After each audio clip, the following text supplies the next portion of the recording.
सोलानियो और सलेरियो उन अशुभ घटनाओं की चर्चा करते हैं जो एंटोनियो को लुभाती हैं। यह अफवाह है कि एंटोनियो का एक और जहाज बर्बाद हो गया है। सोलानियो और सलेरियो चिंता यह है कि एंटोनियो क्रूर बंधन अनुबंध की एंटोनियो के साथ बनाया गया है की वजह से बर्बाद हो जाएगा शाइलॉक। बस तब शर्लक खुद प्रकट होता है। हालांकि शिलॉक और एंटोनियो ने पूरी तरह से कानूनी अनुबंध किया है, ईसाई लोग शीलॉक के कार्यों को क्रूर के रूप में देखते हैं। यह दृश्य यह भी बताता है कि अधिनियम 2 के अंत के सप्ताह या महीने बीत चुके हैं। शीलॉक ने सोलानियो और सलेरियो पर आरोप लगाया कि उसने जेसिका को उसके घर से भागने में मदद की। वे दावा करते हैं कि वास्तव में उन्होंने मदद की। शर्लक ने उन्हें नुकसान पहुंचाया। जब सोलानियो कहता है कि जेसिका अपने पति को चुनने और घर छोड़ने के लिए काफी पुरानी थी, तो श्लोक ने जवाब दिया कि नहीं, वह उसका मांस और खून है और उसे रहना चाहिए था। सलेरियो ने उसे ताना मारा कि जेट और एक गहरे काले पत्थर और हाथी दांत के बीच आपके मांस और उसके बीच अधिक अंतर है। 2.3 में जेसिका ने कहा कि क्या आप किसी से संबंधित हैं क्योंकि आप रक्त साझा करते हैं या क्योंकि आप समान शिष्टाचार साझा करते हैं। यहाँ शर्लक का तर्क है कि मांस और रक्त संबंधितता का सही माप है। लेकिन सोलानियो और सलेरियो की प्रतिक्रिया है कि सुंदर श्वेत जेसिका ब्लैक के विपरीत पूरी तरह से है।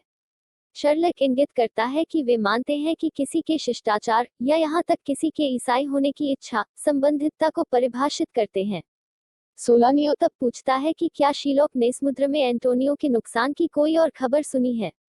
शिलॉक कहता है कि उसके पास है और अशुभ रूप से जोड़ता है कि एंटोनियो अपने बंधन के निष्कर्षण के लिए तत्पर हो सकता है। सोलानियो विश्वास नहीं कर सकता है कि शिलॉक वास्तव में एंटोनियो के मांस का 1 पाउंड चाहता है, लेकिन श्लोक ने पुष्टि की कि वह एंटोनियो पर उसके बदला को खिलाने के लिए उसे खिलाना चाहता है, जिससे उसे पैसे नहीं मिलेंगे और अपमान होगा यहूदी राष्ट्र। 1.3 में शीलॉक ने तर्क दिया कि ब्याज वसूलना भीड़ के प्रजनन की तरह है। अब शीलॉक स्पष्ट रूप से कहता है कि बदला लेने की उसकी इच्छा में एंटोनियो के साथ मांस के टुकड़े की तरह व्यवहार करने के लिए एक कानूनी बाध्यता, बंधन या अनुबंध शामिल होगा, जिसका उपयोग भोजन के रूप में किया जाता है। शीलॉक ने कहा कि एक यहूदी के हाथ, अंग, आयाम, इंद्रियां, स्नेह, जुनून है और उसी भोजन से खिलाया जाता है, उसी हथियारों से चोट पहुंचाई जाती है, उसी बीमारियों के अधीन, उसी माध्यम से ठीक किया जाता है, गर्म किया जाता है, और एक ही सर्दियों और गर्मियों में एक ईसाई के रूप में ठंडा होता है। यदि आप एक यहूदी को चुपते हैं, तो वह खून बहेगा। यदि आप उसे गुदगुदी करते हैं तो वह हंसता है। यदि आप उसे जहर देते हैं तो वह मर जाएगा। यह इस प्रकार है जैसे तार्किक रूप से शीलॉक का तर्क है कि यदि आप एक यहूदी को गलत करते हैं तो वह बदला लेना चाहता है, जैसे कि एक ईसाई होगा। शीलॉक उसी खलनायक का उपयोग करने का वादा करता है जो विनीशियन ईसाई सिखाते हैं और उन्हें अपने खेल में हरा देते हैं। शीलॉक का तर्क है कि वह जो कर रहा है, ईसाई एंटोनियो को सताने के लिए कानूनी प्रणाली का उपयोग कर रहा है, ठीक वैसा ही है जैसा कि ईसाइयों ने उसे और सभी यहूदियों को किया है, जो सच है। और अपने बदला के न्याय के लिए बहस करते हुए शीलॉक ईसाई और यहूदियों के बीच किसी भी तरह के भेद से इनकार करता है।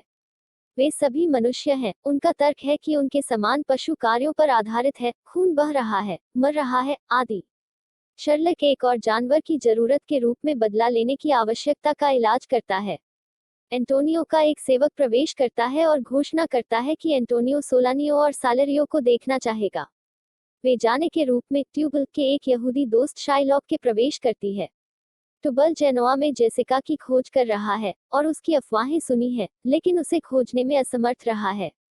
शीलॉक अपनी बेटी के खिलाफ दौड़ता है और अपने वित्तीय नुकसान का कारण बनता है।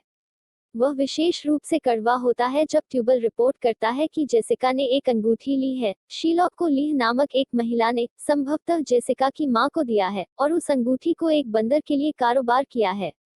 यहूदियों के श्लोक और ट्यूबल एक विचित्र दृश्य साझा करते हैं जो वेनिस के ईसाइयों द्वारा उस हिस्से के समान है।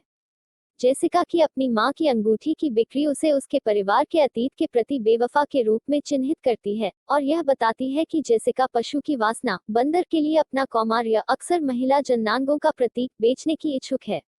यह भी पूर्वाभास देता है कि जब पोर्टिया और नेरिसा अपने पतियों को नाटक में बाद में रिंग देंगे। श्लोक कुछ हद तक सांत्वना है, हालांकि जब ट्यूबल उसे याद दिलाता है कि एंटोनियो ने त्रिपोलिस में अपने अन्य जहाजों को खो दिया है और निश्चित रूप से पूर्ववत है। शिलॉक ने घोषणा की कि वह एंटोनियो के दिल से अपने पाउंड का मांस ले जाएगा अगर एंटोनियो उसके ऋण पर रोक लगाता है। वह तब ट्यूबल को जाने और बाद में आराधनालय में उससे मिलने के लिए कहता है। शीलॉक ने फिर जोर देकर कहा कि उन्होंने एंटोनियो पर अपना बदला लेने के लिए कानूनी अनुबंध को लागू करने के लिए हस्ताक्षर किए हैं। आराधनालय में मिलने के लिए यहूदियों के समझौते का तात्पर्य है कि वेनिस के यहूदी और ईसाई अलग अलग सामाजिक स्थानों पर कब्जा करते हैं।